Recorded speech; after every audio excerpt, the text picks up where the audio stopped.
Did you ever think you would be in a situation like this? No, never. You don't expect it. Going out to dinner with friends after all the kids had fenced all day, celebrating the fact that, you know, this was the 4th Nationals we'd all spent together. You would never think anything like that would happen. Tell me about last night.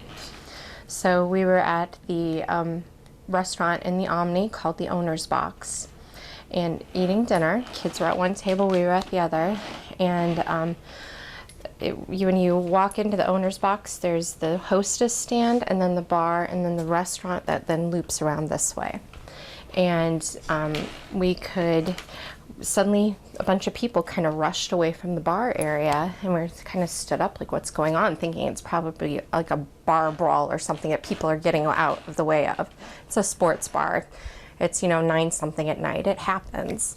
And but then people started screaming and rushing towards us, and then you could hear shots.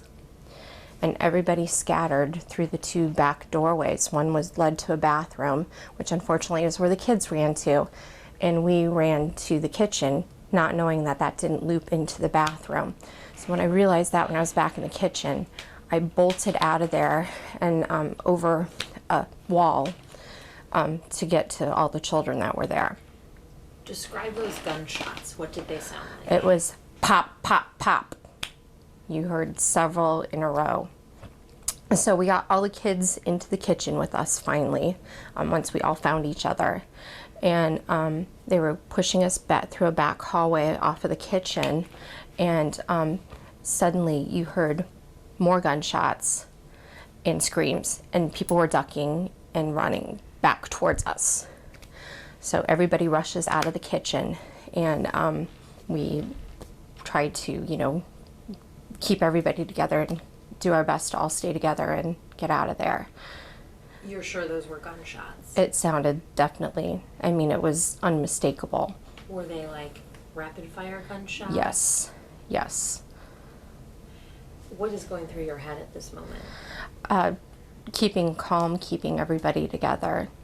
We had 2 little girls who were both 12 who were very scared and very upset.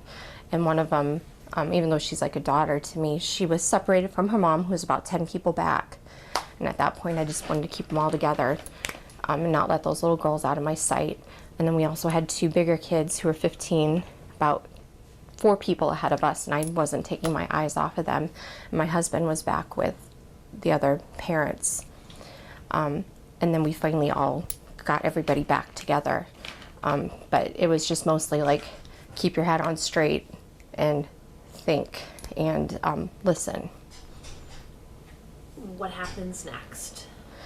So then we finally get looped back into the bathroom after we were kind of, or not to the bathroom, to the kitchen after they kind of pushed us out because of those gunshots that people heard. And they loop us out into the hotel lobby where there's the SWAT team and police officers now. And SWAT team was in full vest with their rifles and full riot gear. And they said, we're going to loop you guys back through the restaurant, stay in the restaurant. And they put us back in the kitchen and then surrounded us with SWAT team members on all the entrances and exits.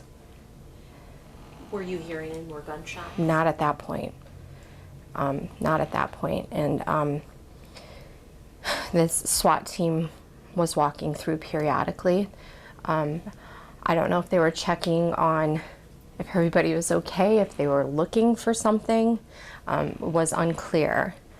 But they kind of came back. A couple guys would come back through a few times, and it was really, the good thing is that it was amazing to see how much everybody in that kitchen cared for each other. The hotel staff was so supportive. They were handing out waters, they were calm, they were like, everybody stay together. The way the Omni staff handled that was amazing. And the way everybody there, you know, strangers were comforting each other. There's good in the world. There is good in the world. So, you know, so we stayed back there until they said, okay, if you're in this hotel, you have the all clear to go. And so we then went out into the lobby. We're like, but we're not staying at this hotel. What do we do? And they said, so then my husband and another dad said, can we go get the car? And they pushed him out and said, go get it. And but then when they had the car, they wouldn't let us leave again. They said, wait, the all clear's been revoked. You need to stay here until I hear otherwise. And I just said to her, I said, thank you, ma'am. I will do whatever you say. We're going to listen to you. We're going to let you do your job. And so then she saw her supervisor and said, these people, the husbands went out with the car. And so the supervisor said, yes, you walk out with them and watch them to the car. How are you doing now? How are your kids? Pretty shook up still. It's not something you're going to get over too easily. I mean, when you have an event that goes down in history as, one of the worst terrorist attacks on law enforcement in the history of the U.S., I mean, it's not something you're going to forget anytime soon. And when you feel your family's lives being put in danger like that, that's not something you forget anytime soon. You wanted to talk to me today. Right. Why? I think it's important for our community to know what was going on down there. And, you get the message that, none of this that's going on in our nation right now is okay.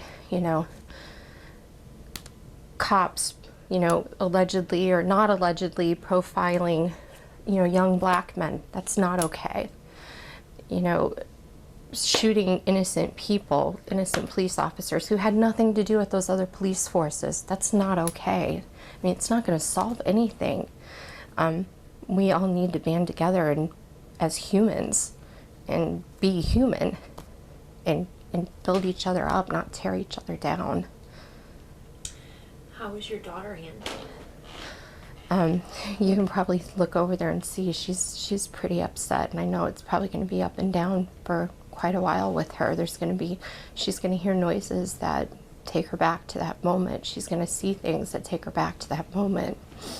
It's hard to think that a piece of her childhood was stripped away because of this. You're struggling. Absolutely. You're back home. Yeah. What's next for you?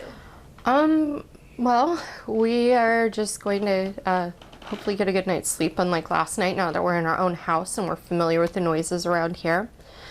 And then we get to head to Chicago tomorrow for one of my best friend's weddings. So hopefully we can kind of regroup and gain our composure and, find some joy this weekend. This was all just, on Lamar Street, which is very, very close to where it transpired. Now that you're, a day out of this happening, do you understand how close you were? Yeah, I do. So, and this is something that hasn't been confirmed with the media, but we were told when we were back in the kitchen that there was a gunman on the second floor that the police were working on apprehending. Not a sniper, but a gunman. And but the media wasn't reporting that. And on my friend, when she left this morning, she asked the bellman, said, I haven't seen anything about what happened on the second floor. And he goes, there was a gunman who was apprehended, and I saw it. Whoa. Closer than you ever probably wanted to be. It's right above us, yeah. Whew. And I don't know. I don't know if the gunshots were right outside the restaurant. If it was, when you've got tall buildings in a downtown area, I do realize things echo and can be louder. But it's still not something you want to hear either way. Give me a sense of what the feeling was in that kitchen, in that hotel, as you were... It was surreal at first because it was like everything was moving so fast and so slow at the same time. You weren't sure what's going on. It was complete chaos. Complete chaos trying to figure out where we could all go to be safe. And, and was it truly going to be a safe place? Were the cops there yet? We didn't know any of that until probably a good 15 minutes in. At least that's what it seemed like. I couldn't really say for sure what that span of time was like. And so once we got in the kitchen, then it was just a moment of, oh my God, what is happening? And so, then we were able to kind of gain a little more composure, and that's when everybody's emotions really started coming out and people started caring for each other. I think the protest was on Lamar. Did you see protesters walk by? We didn't see the protesters walk by because we were in a restaurant, and we were So towards the back of the restaurant. But we could see all day the helicopters nearby. Okay. And so, we knew was up. From what I understand, the protest was peaceful, and just there was some evil people who decided to make it not so. Yeah. Carrie, you did great. Billy, is there anything I'm missing? No, I think you answered almost everything. Okay. When you guys were in the kitchen, did they keep you guys? Was it like? Did you feel like you were in the dark, or were you being told what was happening while things were going on? Little pieces of information from the staff. I think they were trying to contain the emotion of what was going on. I think they probably knew a little more than what they were telling us. But it was just a matter of trying to keep everybody calm and everybody together and everybody safe. But it definitely felt so much better when you knew that SWAT team was guarding you. It really helped a lot. Did you have an estimate of how many people were in the same building as you guys were when you guys got pushed into the kitchen? You didn't happen to know how many people? I don't know about the building because it was a very tall hotel, and most of the people who were in their hotel room stayed there. But I would have to say there was easily over 100 people or more in that kitchen. Wow. Did they have you hunkered down? Or? They just said, stay to the side and pay attention. Wow. Whew. I'm glad you're okay. Yeah, thank you. I'm glad you're okay. Thank you. Yeah. Yeah, I'm Really done. great. You guys are all right.